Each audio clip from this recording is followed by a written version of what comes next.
presse, État et gauchias, tout le monde a peur. Ils ont la chiasse. Il faut éteindre News. Leurs paroles vont à l'encontre de notre démocratie. Les gueux ne doivent pas savoir. Au début de cette semaine, une véritable déferlante qui s'est abattue sur CNews. La France insoumise et de nombreuses personnalités de la Macronie, le Premier ministre Sébastien Lecornu ou encore la ministre de la Culture Catherine Pégard, ont rivalisé de zèle pour dénoncer ce qu'ils ont appelé le racisme de CNews. Jusqu'à ce vendredi où Mediapart, très inspiré, relayé par son ancien patron, appelle à débrancher CNews. Il est urgent de débrancher CNews, chaîne de déconstruction de la démocratie, rien que ça. Il ne s'agit pas de l'interdire, mais de supprimer son autorisation de diffusion sur un bien public, la TNT, par non-respect de ses obligations. Geoffroy Lejeune. Alors, ça fait longtemps qu'on voulait vous poser la question, mais quelle est, Philippe, votre analyse de cet emballement autour de CNews ? Et vous paraît-il un tant soit peu justifié ? Alors, je connais bien Michel Onfray, très bien. Nous sommes amis, je l'aime beaucoup. Je le connais depuis longtemps. Faire passer Michel Onfray pour un raciste, non, c'est pas sérieux. Voilà, donc je réponds pas. Sur cette pluie d'insultes, j'ai pas de réponse. Seul le silence est grand, tout le reste est faiblesse. En revanche, ça m'a fait penser à ce que m'avait dit un jour François Furet, qui avait des attaches vendéennes que je connaissais bien, que j'ai eu l'occasion de rencontrer longuement sur le bicentenaire de la Révolution française. Et il m'a dit, nous sommes à la veille d'une entreprise de vitrification. Il tenait le mot de Staline. La vitrification. La vitrification, ça consiste à vous fixer au sol. Et ça marche. Ça marche encore mieux aujourd'hui que du temps de Staline. Et il m'avait développé les 4 armes de la vitrification. En devenir, me disait-il. On peut les passer en revue rapidement. La première arme de la vitrification, qu'on connaît bien ici, c'est la fascisation. Alors là, c'est du Staline tout craché, c'est lui qui a inventé ce mot en disant qui est contre Staline et pour Hitler. Alors aujourd'hui, ça pose un problème puisqu'il n'y a plus Hitler ni Mussolini. Donc comment on fascise l'adversaire ? On fascise tout adversaire qui se réclame d'une forme d'hétéronomie. C'est-à-dire, si je dis « je suis patriote », oh là, extrême droite. Si je dis « j'ai une conscience nationale », oh là, fasciste. Si je dis une famille, c'est un père et une mère, oh là, fasciste. Si je dis il faut rétablir l'autorité, oh là, fasciste, etc., etc. Donc toute hétéronomie dans la société est considérée comme une marque de fascisme. Alors le fascisme, cette dialectique fasciste-antifasciste, elle permet de disqualifier et elle permet de tuer, puisque c'est au nom de l'antifascisme que Quentin de Ranc a été tué. Et là, on a vu la force de l'excuse absolutoire. Oui, mais d'accord, il est mort, d'accord, ben, on peut le regretter, mais c'était quand même un fasciste. Ah bon, d'accord, ah oui. Bon. Et donc, l'excuse absolutoire qui devient la victimisation accusatoire. Donc, c'est l'antifasciste qui est la victime et le fasciste qui est toujours le coupable. Deuxièmement, l'islamophobie, inventée par Khomeini au moment de la fatwa Salman Rushdie, qui recommande à tous les Occidentaux d'utiliser cette arme, l'islamophobie. L'islamophobie, c'est non seulement toute critique des musulmans, mais toute critique de l'islam. C'est-à-dire, si vous critiquez les minarets, si vous critiquez le halal, si vous dites qu'il faut que on puisse serrer la main des femmes, si vous dites que les femmes peuvent aller dans un bistrot, si vous dites que vous êtes contre le voile des petites filles, etc., vous êtes islamophobe. Et donc le danger, c'est que là, on est sur un délire. C'est le début de la judiciarisation. Si vous dites que vous êtes christianophobe, aucun problème, c'est un exercice ludique. Recommandé. Mais islamophobe, vous allez au tribunal. Donc, chacun reste sur ses gardes. Troisième vitrification, c'est le colonialisme. Le colonialisme, c'est la clause de la honte du grand-père. Parce que le grand-père, en fait, était un esclavagiste, un colonialiste.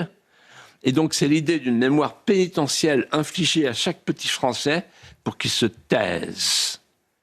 Et pour qu'il cesse de croire un seul instant que son pays vient de loin et vient de plus grand que lui. En effet, la France est un pays inventé par l'esclavagisme et le colonialisme, et il faut éradiquer ce qu'ils appellent le privilège blanc. Et puis arrive le racisme, en 2 temps. Et là, c'est intéressant. Premier temps, octobre 1984, SOS Racisme. Là, l'idée, c'est de dire le droit à la différence, la fin de l'assimilation. Et ça marche très bien. C'est-à-dire qu'avec SOS Racisme, ils fabriquent le communautarisme, dont ils se plaindront pour certains d'entre eux. Les inventeurs, évidemment, seront les arroseurs arrosés. Trop tard. Avec SOS Racisme, ils ont fabriqué le communautarisme. Et puis, deuxième étape, on en a parlé au téléphone, Elliot. Ça m'avait beaucoup frappé quand vous m'avez dit SOS Racisme a été sifflé à la manif de Saint-Denis. J'ai réfléchi, je me suis dit, j'ai compris pourquoi. Parce que, en fait, on a franchi un cran. On est passé de la dialectique racisme-antiraciste à la dialectique racisé-racisant. Ce qu'a très bien dit le professeur Jean Travoileau, qui est un homme très brillant, qui a parlé de ce sujet avec quelques fulgurances. Alors, qu'est-ce que ça veut dire racisé-racisant? Ça veut dire qu'il y a, en fait, c'est les blancs et les noirs. Donc, un blanc, s'il ne fait pas d'effort, il peut être très facilement raciste. De toute façon, c'est un racisme systémique. Donc, ça ne dépend pas de sa mentalité. Voilà.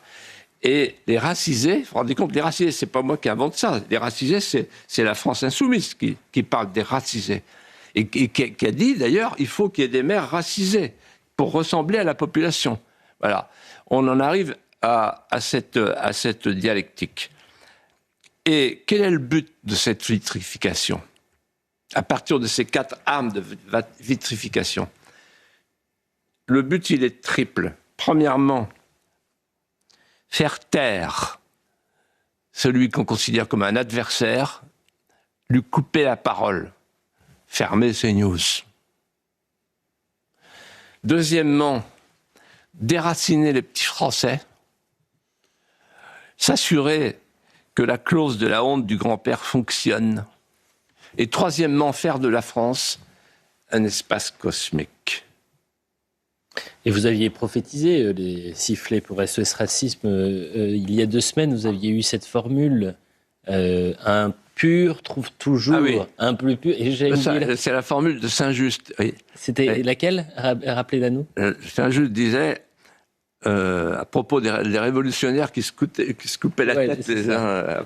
La révolution dévore toujours ses enfants. Voilà, c'est ça. Et il disait, un pur trouve toujours un plus pur qu'il est pur.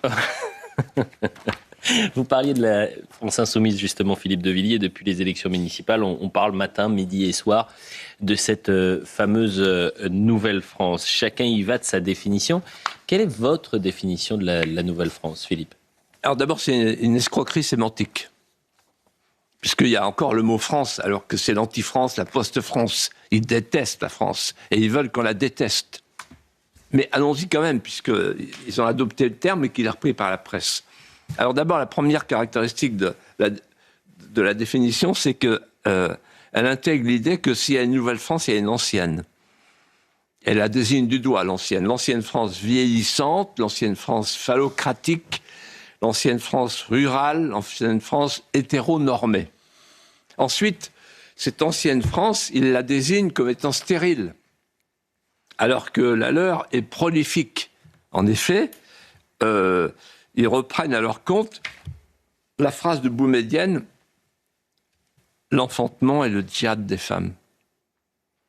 Et c'est là tout le danger de cette fameuse Nouvelle France, c'est qu'en fait, avec le no-kid, la Macronie la France ne fait plus d'enfants, no kid, voilà, pour pas polluer la planète, et pour bien d'autres raisons, parce qu'en fait, ils ont tué la famille. Alors que les familles musulmanes, elles, sont prolifiques. C'est le coup de génie de Mélenchon qui un jour m'a dit « Moi, la démocratie, c'est mon régime. » Je dis « Pourquoi vous dites ça ?» Il dit « Ah, le nombre, le nombre, le nombre. » Eh oui, bien joué, effectivement. Et alors, la Nouvelle-France repose sur deux principes. Le premier, c'est le principe révolutionnaire du prolétaire d'après, c'est-à-dire qu'en fait, le musulman remplace le prolétaire dans sa fonction rédemptrice. Ça, c'est fort. Et ensuite, deuxièmement, c'est l'enjeu démographique. On dépeuple et on repeuple. Le grand remplacement. Vous vous souvenez que celui qui a parlé sur la place publique, sur le forum du grand remplacement, c'est Éric Zemmour. Tout le monde lui est tombé dessus en disant « Ah là là, c'est pas vrai, le grand remplacement, il n'y a pas de grand remplacement. » Et tout à coup, Mélenchon arrive et dit « Ah mais si, il y a un grand remplacement et je le revendique. » Donc le grand remplacement a changé d'étiquette et changé de compartiment. Il était à l'arrière du train, il est passé dans la locomotive. Voilà. Et tout le monde dit « Ah oui, ah bah voilà, bon, parce que c'est Mélenchon qui parle. » Voilà. Et il y a quelqu'un qui a très bien vu tout ça, c'est François Ruffin, qui a dit en fait la vision globale de Mélenchon, c'est pas une vision sociale, les petits, les travailleurs, ça c'est une vision spatiale, les quartiers, les métropoles contre la ruralité, et même il dit raciale, en dressant des murs. Et il dit, en fait, Mélenchon dresse la France des tours contre la France des bourgs. Et si vous me permettez d'embrasser 1500 ans d'histoire en 4 phrases, pour bien situer ce que veut dire la Nouvelle-France, je vous dirai ceci. Il y a eu l'ancienne France,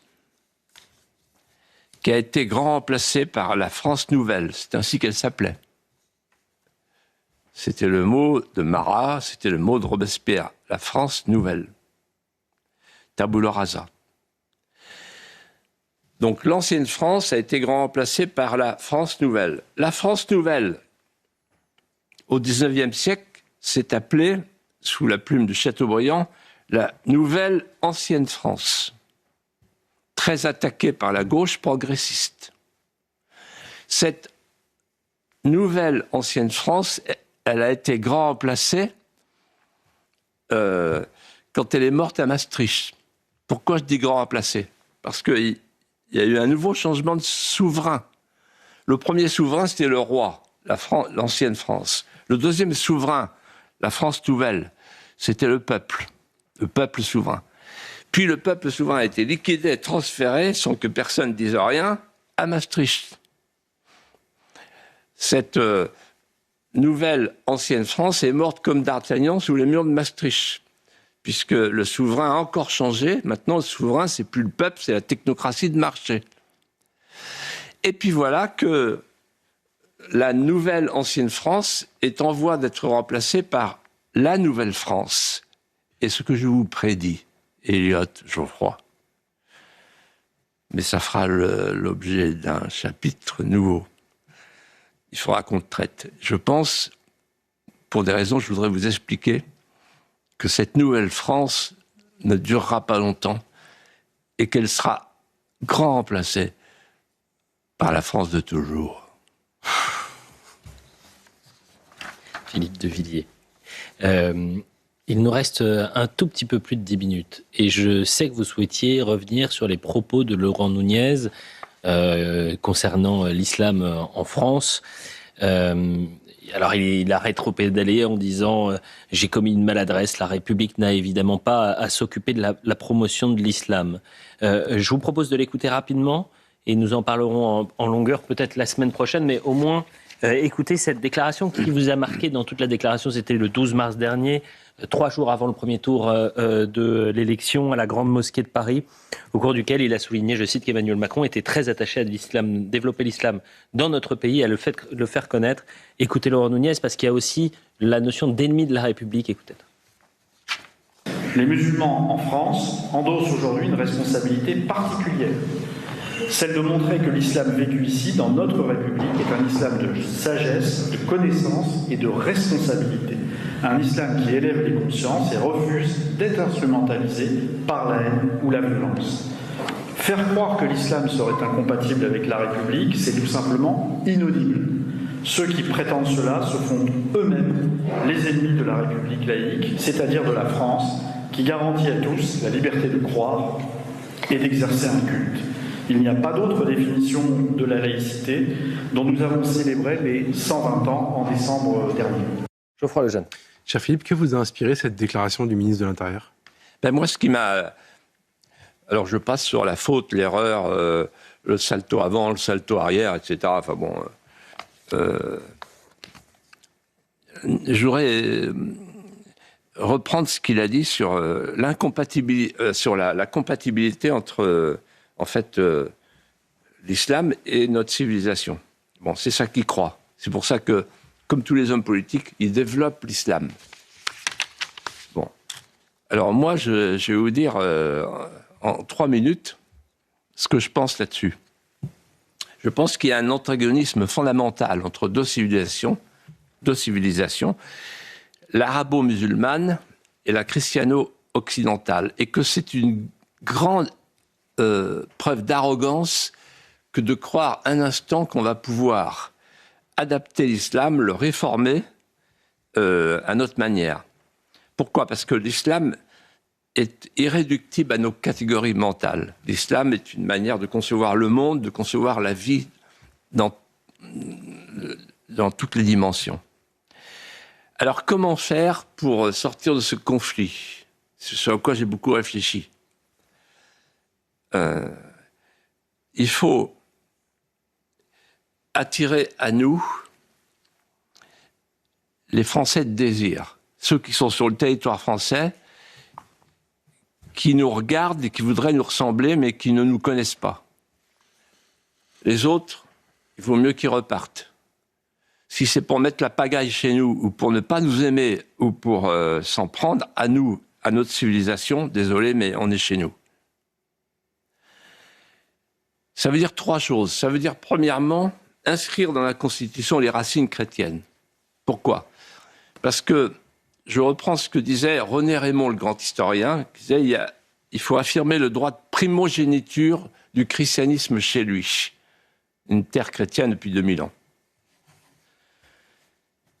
Et au nom de ce droit d'antériorité, ça permettra de tenir les juges. Par exemple, depuis condamner Robert Ménard pour la crèche de Béziers, condamné à Lyon pour un sapin de Noël, etc. Le christianisme, fut-il finissant, est chez lui en France parce qu'il est là depuis 2000 ans. Ensuite, il faut donner envie aux Français de désir, ceux qui veulent nous rejoindre, de se dégager de la tutelle et de l'influence des pays d'origine pour qu'ils puissent gagner l'autonomie matérielle, politique, culturelle. Et troisièmement, leur donner envie de se dégager d'une lecture littérale du Coran et de la Sunna, parce que la France n'a pas vocation à devenir une terre de charia ou un califat. Il faut que ça soit clair.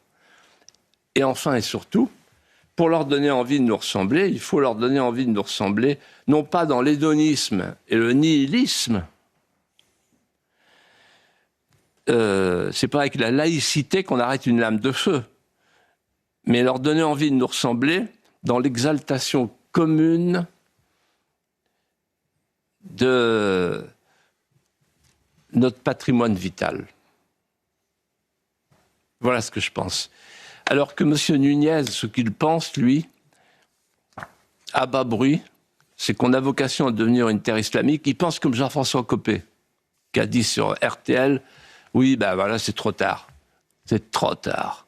Et moi, je dis non, c'est pas trop tard. Philippe de Villiers, dernière thématique. Ce vendredi, Emmanuel Macron a rencontré le pape Léon XIV au Vatican, une première visite près d'un an après son élection. Et l'Élysée, d'ailleurs, a considéré en amont de cette visite qu'elle s'inscrivait dans la tradition républicaine et laïque. Une formule quand même audacieuse. Vous allez au Vatican pour respecter une tradition évidemment laïque et républicaine. Geoffroy Lejeune, alors qu'on découvre les images d'Emmanuel Macron et de son épouse au Vatican. Cher Philippe, que pensez-vous de cette visite et surtout dans le contexte qu'on est en train de vivre en ce moment? Qu'en attendez-vous? Rien. Voilà. Bah, c'est fini. Fin de l'émission. Fin de l'émission. Mais je vais vous dire ce que je pense de la visite. D'abord, le président de la République est, par son statut, il ne peut pas faire autrement, chanoine d'honneur de la basilique Saint-Jean de Latran. Donc, normalement, il aurait le droit de se revêtir de la tenue du chanoine. Avec toute la tenue noire, rouge, etc. La petite calotte, la mazette liserée rouge. Oh, je l'imagine. Brigitte lui dirait « Oh, que t'es beau en chanoine ». Mais derrière ce chanoine, il y a le successeur de Clovis. Pourquoi? Parce que chanoine du Latran, ça veut dire qu'on se raccroche à une tradition historique, à une continuité historique depuis le baptême de Clovis. Ce qu'avait très bien vu le pape Jean-Paul II quand il est venu à Reims en 1996. « France, qu'as-tu fait des promesses de ton baptême ?» Il faisait allusion au baptême de Clovis. Au baptême de Clovis, c'est-à-dire quand l'évêque Rémy lui dit « Jette tes colliers, fier Sicambre, brûle ce que tu as adoré, adore ce que tu as brûlé. » Ah, quelle actualité! Ah, si le pape pouvait dire ça à Emmanuel Macron. À l'époque, il y a eu un miracle. On a un barbare qui échappe à l'arianisme, qui s'appelle Clovis, qui est franc, qui prie Wotan, les Valkyries, le Valhalla, et qui tout à coup arrive à Reims et se dévêtit, et il devient l'homme nouveau, baptisé, et il apporte avec lui les Antrustions, sa famille et tout un pays. C'est la France. Alors, en fait, je me dis, est-ce que le pape aura vu tous les personnages qui sont face à lui? Le deuxième personnage, après le chanoine, sous le chanoine, qui est en face de lui, et qui était en face de lui, c'était le législateur de la mort administrée. C'est-à-dire qu'en fait, il a un certain culot d'aller voir le pape. Au moment où on fait voter une loi qui va légaliser le meurtre, alors que l'interdiction de tuer, elle est consubstantielle à notre civilisation.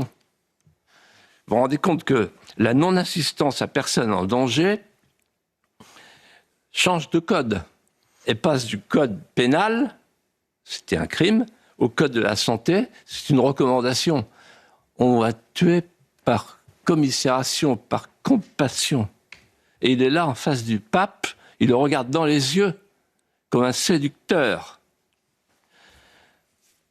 Et moi je me dis, en le voyant, regarder le pape, peut-être que le pape pensera ceci, un pays qui élimine un quart de ses enfants, qui s'apprête à éliminer un quart de ses vieux, c'est un pays qui n'a pas d'avenir. Voilà, Monsieur le Président. Enfin, le dernier personnage, je vais évoquer un souvenir personnel. Un jour, je parlais avec lui et je lui dis « Oh, vous savez, tu sais, Philippe, on est tous un peu, forcément, moi, l'homme politique, etc. » Il fait comme ça, puis il finit par lâcher le mot « alchimiste ». Et en fait, c'est l'idée de l'alchimiste avec ses cornus. Il met des liquides de couleurs différentes, du rouge, du vert, du bleu, etc. Et avec tout ça, en fait, il change les repères de la société. C'est l'alchimiste. Macron, l'alchimiste. Qu'est-ce qu'il a fait, Macron? Il a trituré la société. Il a viré la matrice anthropologique de la chrétienté finissante. Il reste rien. On a une société sans père, une société sans mère, une société sans enfant, une société sans filiation. Il a touché à la vie, il a touché à la mort, il a touché à la transmission. Il a rêvé d'être prométhéen, de dérober le feu. Il a rêvé d'être faustien, de dérober la vie. Il est le petit serpenteau du jardin d'Éden qui dit au premier homme « Sicut Dei eritis, vous serez comme des dieux ». Et là, en fait, je me dis, il peut y avoir un miracle. La France est le pays du miracle. La France a commencé avec un miracle. Pourquoi? Parce que, en fait, le barbare qui est venu se faire baptiser à Reims, face à l'évêque de Reims, face aux évêques du royaume des Francs, qui étaient à l'époque désespérés parce que Rome venait de mourir, 476, et qui avait plus d'espoir pour l'Empire romain, et qui avait donc plus d'espoir pour la romanité chrétienne. Et lui, il est arrivé en conquérant. Et le conquérant a été conquis par sa conquête. Je forme le vœu pieux, que le visiteur du Vatican soit conquis par le regard de son hôte qui viendrait lui visiter l'âme et y déposer un peu de ce qui reste de la grandeur de la fille aînée de l'Église. Un grand merci Philippe de Villiers. Est-ce l'Europe que vous voulez? Réveillez-vous. Agir ou périr.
Merci d'avoir regardé, bonne journée à tous.